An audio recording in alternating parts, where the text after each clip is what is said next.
Bro, what do you mean Demon Slayer is mid? Be honest with yourself, you saw that Rengoku fight and your jaw dropped. The animation? Crisp. The music? Straight goosebumps. Every time Tanjiro starts breathing like he's about to solo the universe, you know something insane's about to happen. And don't even get me started on Nezuko. She kicked a demon through a wall and still looked adorable. People say it's overrated, but bro, it's not overrated if it's perfect. Every episode looks like a movie, and every scene feels like it was made by gods of animation. If you can watch Demon Slayer and not feel something when Tanjiro cries, you're built different, man. What do you mean a robot's coming for my chores? Bro, there's this new robot called Neo that's supposed to help around the house. It folds laundry, says hello, even waves goodnight like it's part of the family. But guess what? It costs $500 a month. $500. And it still needs a human.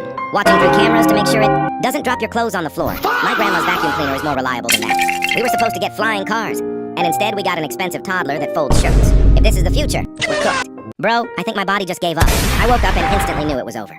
My nose is blocked, my throat's on fire, and my stomach's out here doing parkour for no reason. I took one bite of breakfast and my stomach said, nah, we're not doing that today. My head's spinning, I can't breathe, and my mom still says, you're fine, just drink water. Bro, I've had enough water to flood a small country and I still feel like a broken NPC. At this point, I'm not even sick anymore. I'm just glitching in real life. What do you mean a kid flew a plane by accident? Bro, this actually happened. A 12-year-old in Australia legit started up a tiny plane after sneaking onto an airstrip. Like not a simulator, a real plane. The engine starts roaring, alarms go off, and security's sprinting across the runway like it's an action movie. The kid didn't even take off, but he almost did. Imagine being grounded for life and literally almost grounded in real life too.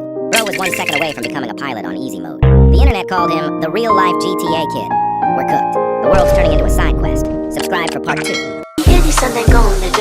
Okay, I said that I will do a Q&A, and I'm doing it now. So first question, Lucas Butler DW1 asked, what is my favorite game and why? Well, my favorite game, it has to be Dragon Ball Sparkling Zero. It's a really good game. I like to fly around and play online with my friends and Kamehameha them. The R3BB3IZ asked if I have any pets. Yes, I do, in fact. I have a ginger cat, and soon we're gonna get a kitten. In1 Smart asked if I'm gay. Sorry, but no, I have a girlfriend. I'm straight. What's my favorite job? My favorite job is nothing because I'm too young to work. Alright, subscribe and I'll probably do a Q&A in another 2 weeks. Also write all your questions down in the comments. I made a whole song about the Tantrum Army. Like, I've been talking about it for weeks. And now it's real. Just listen to this, bro. We the Tantrum Army, we don't break, we adapt. Every time I drop a rant, y'all got my back. From the lows to the highs, we stay on track. Started with a mic, now we never look back. Crazy, right? I can't believe how good it turned out. It's got that same rant energy but turned into a full track. If you want to hear the rest, it's out now on the long form section of my channel. Go check it out, drop a comment, and tell me if I should make another one. Talk about the Tantrum Army for a sec. Like I started this channel just messing around, typing random rants into text-to-speech, not thinking anyone would actually watch. And now, there's a whole army of you.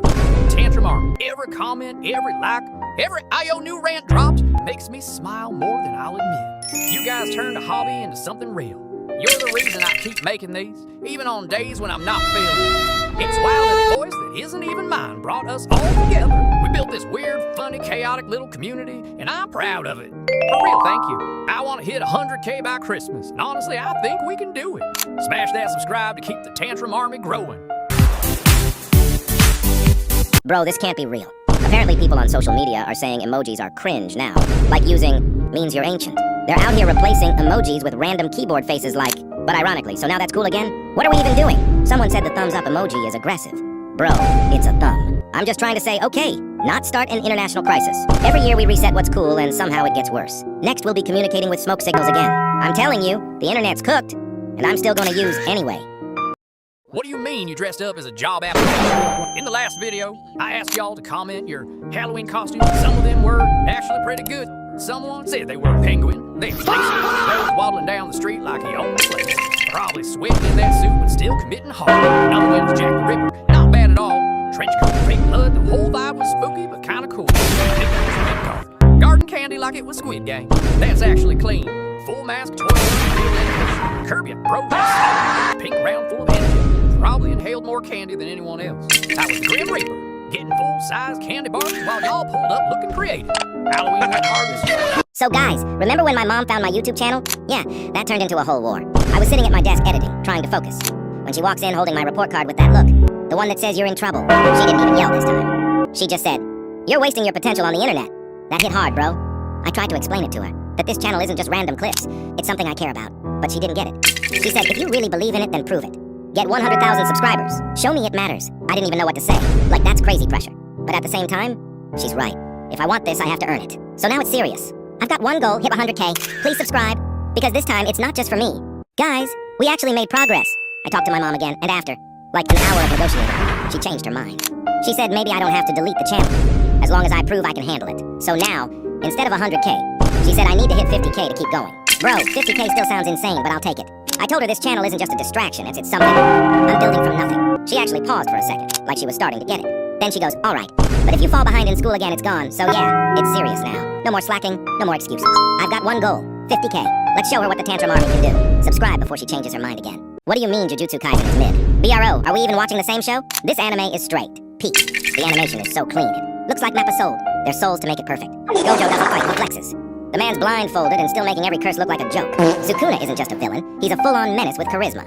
Every time he smiles, you know something's about to go down. Itadori? Bro's literally fighting demons inside his own body while trying to keep his friends safe. The pacing's flawless, the fights hit hard, and that soundtrack, actually ridiculous. Every time the beat drops, you feel it in your chest.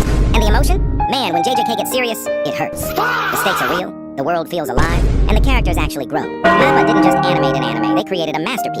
So no, Jujutsu Kaisen isn't mid. It's peak fiction. If you still think it's mid, that's not a JJK problem, that's a you problem. Bro, you're not gonna believe what happened today. I was just walking home, minding my own business, when this random dude on a bike swerves in front of me and goes, "Watch out, bro, pigeons are plotting." I laughed.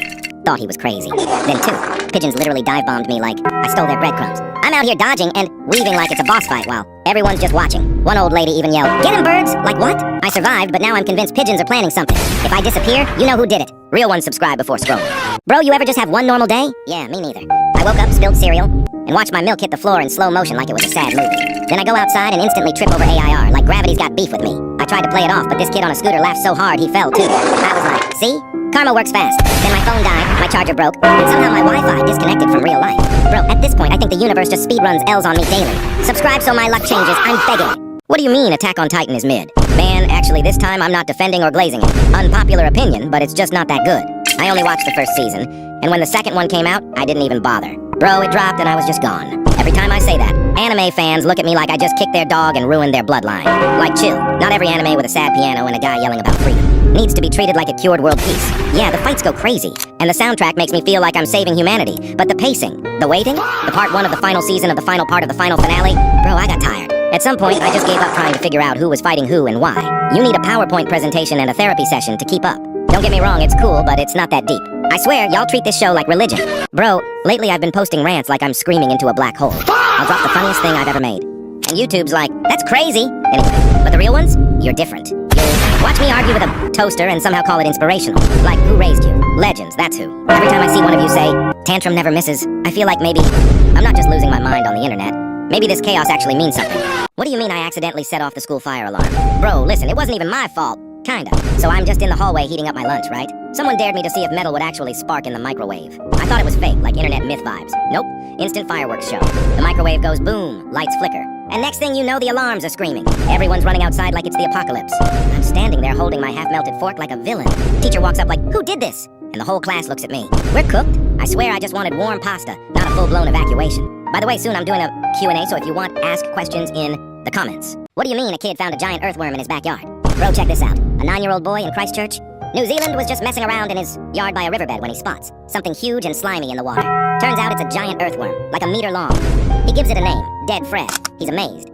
His mom's slightly grossed out, and the worm becomes a legend. Scientists say giant worms like that are real but super rare and live deep in the forest. Imagine finding one in your backyard. That's wild, bro. Bro, some of these crazy theories are totally cooked. Like, people actually say birds aren't real. They're government drones spying on your ice cream.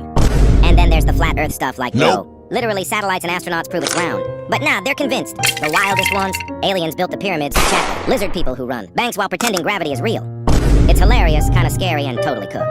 Humans are creative, bro. But sometimes way too much. What do you mean Attack on Titan is mid? Man, actually this time I'm not defending or glazing it. Unpopular opinion, but it's just not that good. I only watched the first season, and when the second one came out, I didn't even bother. Bro, it dropped and I was just gone. Every time I say that, anime fans look at me like I just kicked their dog and ruined their bloodline. Like chill, not every anime with a sad piano and a guy yelling about freedom needs to be treated like a cured world peace. Yeah, the fights go crazy, and the soundtrack makes me feel like I'm saving humanity, but the pacing, the waiting, the part 1 of the final season of the final part of the final finale, bro, I got tired. At some point, I just gave up trying to figure out who was fighting who and why. You need a PowerPoint presentation and a therapy session to keep up. Don't get me wrong, it's cool, but it's not that deep. I swear, y'all treat this show like religion. Why are we even scared of the monsters in our room? They act act all tough, breathing loud, knocking stuff over like they pay the bills. Relax, dude. It's bedtime, not a horror movie. If he tries to scare you, just say, nah, bro. Go get me a juice box or something. If he growls, tell him to chill. You're trying to watch your show. He doesn't pay rent, doesn't clean, and definitely doesn't help with homework. The dark isn't his zone, it's yours. So don't run for the light switch. Sit up, grab your blanket, and tell that monster. Either help out or zip it. If he's gonna live there, he might as well do chores. Did I just outsmart every horror movie? Or am I about to get myself eaten?